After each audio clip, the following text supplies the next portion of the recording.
Bonjour et bienvenue à ce message lumière de la famille Myriam. Nous sommes entrés dans notre été, dans la vie ordinaire. La semaine dernière, je te parlais de Marie, mère de l'Église, qui nous accompagnait, et j'espère que tu sens sa présence, qu'elle t'est bénéfique, qu'elle t'accompagne et qu'elle est une lumière dans ta vie. La vie ordinaire est tellement belle. C'est notre vie de tous les jours, une vie où on peut aimer.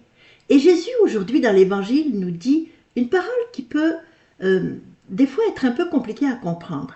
Il nous dit, vous avez appris qu'il a été dit, œil pour œil et dent pour dent. Eh bien, moi, je vous dis de ne pas riposter aux méchants. Mais si quelqu'un te gifle sur la joue droite, tends-lui encore l'autre. Et si quelqu'un veut te poursuivre en justice et prendre ta tunique, laisse-lui encore ton manteau.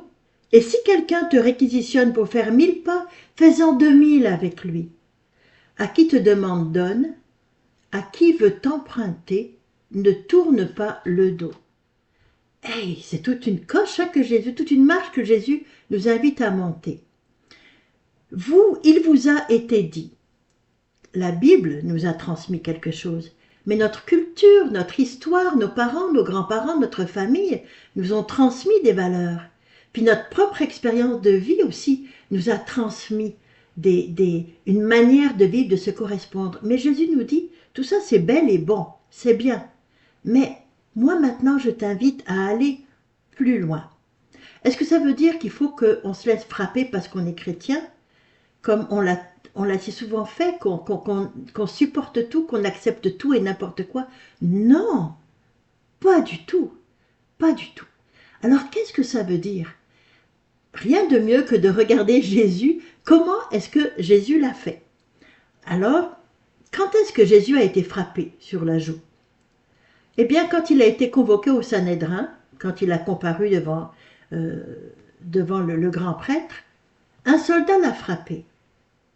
Jésus n'a pas tendu l'autre joue, mais par contre, qu'a-t-il fait?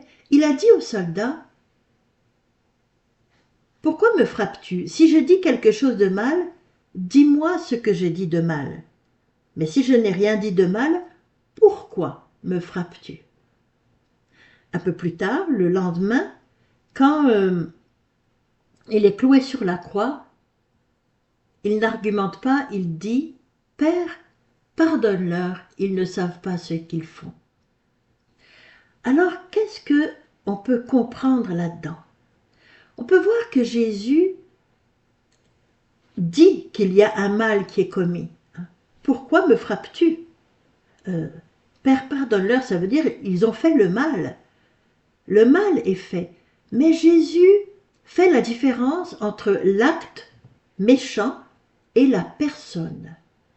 Il dénonce le mal qui est commis, mais il ne se fait pas l'ennemi de la personne qui commet le mal. Il va lutter contre le mal, contre l'acte qui est mauvais. Mais lui-même, il va passer de l'état de victime, objet, à l'état de personne. Il va amener la personne qui commet le mal, il va l'amener à réfléchir. Pourquoi me frappes-tu? Père, pardonne-leur. Il montre à ces personnes que il n'est pas un objet. Jésus n'est pas un objet. Il est quelqu'un. Il est quelqu'un qui a une valeur, quelqu'un qui agit, quelqu'un aussi qui est bienveillant, qui fait du bien. Alors il ne se pose plus en victime-objet, mais il montre « je suis une personne et je prends mes décisions ». Et il entre en relation avec celui qui se transforme en bourreau ou en utilisateur, finalement, en consommateur. Jésus montre « tu vaux plus que ça, réfléchis. Je ne suis pas un objet, je suis une personne et tu dois me traiter comme une personne, tu ne peux pas me traiter comme un objet. Et je ne me laisse pas traiter comme un objet. » Et ça, c'est extraordinaire parce que il hausse la personne qui commet le mal, il lui donne la possibilité d'être guérie de ce mal qu'elle commet. Aussi, il y a des moments où on ne peut pas entrer en relation avec la personne. Quand à Nazareth, ils tirent Jésus, ils amènent Jésus au-dessus d'une falaise pour le jeter en bas de la falaise. Jésus se faufile, il se sauve, il s'efface. Jésus s'en va. Il y a des moments où la relation, le dialogue n'est pas possible. Alors Jésus fait une pause, mais il les garde dans son cœur. Il ne se fait toujours pas l'ennemi. Il ne se fait pas l'ennemi de la personne qui commet le mal.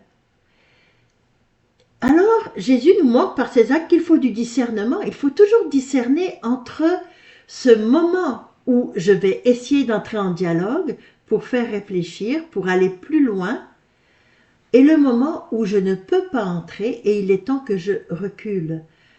Et ça, comment est-ce qu'on fait? Eh bien, on fait comme Jésus encore une fois. Jésus se tourne vers le Père. Jésus cherche toujours que ferait le Père. Ma volonté, je fais ce que le Père veut. Ma volonté, c'est de faire la volonté du Père. Alors il va regarder comment le Père agit. Il va regarder ce que le Père veut. Jésus va réfléchir, il va prier, il va regarder la Bible, il va regarder sa vie, il va regarder ce qui est au fond de son cœur et ce que l'Esprit lui dit. Et c'est ce qu'il nous invite à faire, à réfléchir quand on veut répondre. Il nous faut du discernement comme chrétiens pour savoir quand c'est le temps d'entrer en dialogue, quand c'est le temps d'attendre. Mais en aucun cas, ce n'est le temps de faire de l'autre un ennemi.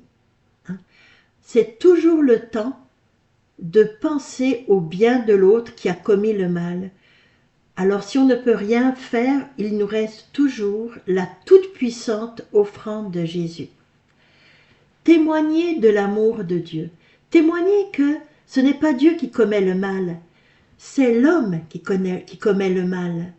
Puis la personne qui commet le mal, elle n'est pas le mal. Elle fait du mal, mais elle n'est pas le mal. Alors la personne qui commet le mal, elle a besoin d'être guérie. Et Jésus est là pour guérir. Et sa bienfaisance, sa manière d'entrer en dialogue, de faire réfléchir ou d'offrir, c'est toujours pour faire de l'autre qui se fait un ennemi, l'autre veut être un ennemi, pour faire de lui un frère.